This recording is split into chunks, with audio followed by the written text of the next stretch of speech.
सतगुरु रविदास जी महाराज आज पूरी दुनिया जिनको संत शिरोमणि सतगुरु रविदास जी महाराज के नाम से जानती हैं, देश दुनिया का कोई कोना ऐसा नहीं है जहां पर उनका नाम न गूंजता है। सतगुरु स्वामी ज्ञान भिक्षुक जी महाराज के परम शिष्य परम आदरणीय वंदनीय सतगुरु स्वामी समनदास जी महाराज ने सतगुरु रविदास जी महाराज के ज्ञान का प्रकाश उस समय से शुरू किया जब लोग जानते भी नहीं थे कि गुरु रविदास जी कौन है। और एक पुस्तक उन्होंने प्रकाशित की जिसमें सतगुरु रविदास जी महाराज के जीवन वृत्त को दर्शाया गया था। आइए थोड़ी देर के लिए शांतचित्त होकर संतों की कथा को सुनते हैं, गुरु महाराज की कथा को सुनते हैं। ये ना सोचे कि हमें पहले से पता है कौन उनके दादाजी है, कौन दादी जी है, कौन पिताजी है, कौन माता जी है। भूल जाइए एक बार, थोड़ी देर के लिए सारी चीजों को, सारी विद्वत्ता को, सारी जानकारी को एक और रखते हुए नएपन के साथ सुनने का प्रयास करें। जब कोई वस्त्र नया होता है ना, उस पर रंग बड़ी आसानी से चढ़ जाता है, कोई सा भी रंग चढ़ा ले उस पर। और यदि पहले से रंग लगा हो कोई, तो फिर अगर नया रंगने की कोशिश करेंगे तो क्या होगा, वो नया रंग भी नहीं आएगा और जो पुराने वाला भी खराब हो जाएगा, गड़बड़ हो जाती है। सतगुरु रविदास जी महाराज जिनके दादाजी हरिनंद जी और दादी चित्रकौर भक्ति में लीन सामाजिक परिवार, धार्मिक परिवार और एक ऐसा परिवार जो उस सतगुरु मालिक की सेवा, संतों की सेवा और सिमरन और सत्संग करने वाला परिवार था। यहीं पर इस बात को थोड़ी देर के लिए विराम देते हुए सतगुरु रविदास जी महाराज की अमृतवाणी का एक शब्द है, जेहे कुल साधो वैष्णव होई। एक पंक्ति है ये उस शब्द की। सतगुरु रविदास जी महाराज फरमाते हैं कि जिस परिवार में कोई सतगुरु का भक्त जन्म लेता है उसके दोनों कुल तर जाते हैं, दोनों कुल वो पार हो जाते हैं। अच्छा, वैष्णव का अर्थ क्या है?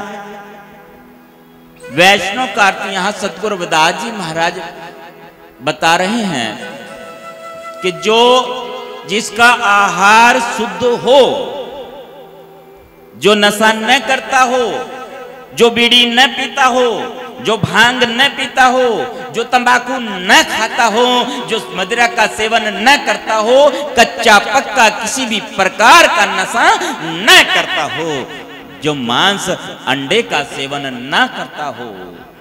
सतगुरु स्वामी समनदास जी महाराज ने बिल्कुल सरल अंदाज में कहा है, परिचित अंदाज में सतगुरु स्वामी समनदास जी महाराज फरमाते हैं, मांस मदिरा अंडा इनको मारो डंडा, जेहि कुल साधो वैष्णव होई। 650 साल पहले सतगुरु रविदास जी महाराज यही बात समझा रहे हैं हमें। वैष्णव कौन? जिसका आहार शुद्ध है, जो नशा नहीं कर रहा है, कच्चा या पक्का किसी भी प्रकार का नशा नहीं करा, जिसका व्यवहार शुद्ध है, जिसकी भाषा वो शुद्ध है। कैसी भाषा? जिस भाषा से प्रेम टपकता हो, ऐसी भाषा झलकता हो, लगता हो कि हां प्रेम है। जिसका आचरण शुद्ध हो, आचरण शुद्ध, जो चरित्रवान हो, जो समाज में सभी को अपने परिवार की तरह समझे, अपनी बहन बेटी की तरह समझे, उस दृष्टि से देखने वाला हो। सतगुरु मेरी नजर में ऐसी तासीर बन जाए और जिधर देखूं आपकी तस्वीर बन जाए। ये मतलब नहीं रहना चाहिए कि ये आदमी है, ये औरत है, ये लड़का है, ये लड़की है। मुझे तो जहां भी देखता हूं बस आप ही नजर आते हैं मेरे मालिक, आपके अलावा कोई और नजर नहीं आता। ये भाव मन में हो गया, ये वाला भाव, व्यवहार, आचरण, आहार ये शुद्ध हो। सतगुरु रविदास जी महाराज फरमाते हैं कि जो ऐसा है ना, ऐसी महान विभूति ने किस घर में जन्म ले लिया, एक कुल को पार नहीं करते, वो दोनों कुल को पार कर देते हैं।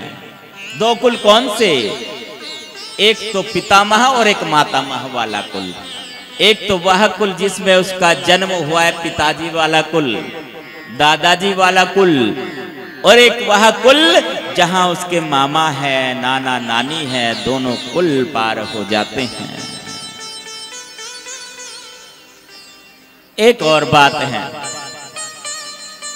संतों के सानिध्य से कुछ लोग कम लाभ प्राप्त करते हैं। कौन कौन? एक तो परिवार वालों को कम लाभ मिलता है, वो सोचते हैं हमारे में सही तो है, ये तो मेरा भतीजा है, ये मेरा भाई है, अरे महात्मा ये मेरा भाई है, ये महात्मा ये मेरा भतीजा है। कोई यानी परिवार वाले वो उसको, वो भाव उनके अंदर वो है, तो लाभ कैसे मिलेगा फिर? मां तो भाव और भावना भी तो है। रिश्तेदार, जो रिश्तेदार है ये मेरा भांजा है, बुआ कहती है ये मेरा भतीजा है, रिश्तेदारों को भी कम लाभ प्राप्त होता है। जो मित्र होते हैं उनको भी कम लाभ प्राप्त होता है, वो कमर पे भी हाथ मार देते हैं, और क्या हाल है क्यों सोच रहे हैं ये तो हमारे जैसा ही तो, अब तक साथ में खेले, हम कच्चे बनियान में घूमते थे, चड्डी में। उसको गांव की भाषा में कह देते हैं लंगोटिया यार है अपना, तो उसके मन में भी यही ख्याल रहता है, यही विचार रहता है। अब तक तो साथ में हमने मिट्टी में लेट लगाया है ना, वो वाला मामला है, कम लाभ प्राप्त होता है। और यदि ये भाव बदल जाए, ये विचार बदल जाए, क्योंकि जब बदलाव होता है ना, बदलाव कैसा, जब इस लाइन में आ जाते संतों वाली लाइन में, फिर ना तो वो कोई रिश्तेदारी है, कोई रिश्तेदारी नहीं, बस सबसे बड़ा जो परिवार है ये परिवार है, संगत वाला, समाज वाला परिवार है, इससे बढ़कर और कुछ नहीं है, बस फिर तो लाभ ही लाभ है। ऐसा परिवार जो सतगुरु की बंदगी करने वाला, सेवा सिमरन सत्संग करने वाला परिवार, दादा हरिनंद का परिवार और दादी चित्रकौर जो नित्य सतगुरु परमात्मा की भक्ति में लगी रहती हैं, सेवा सत्संग में लगी रहती हैं,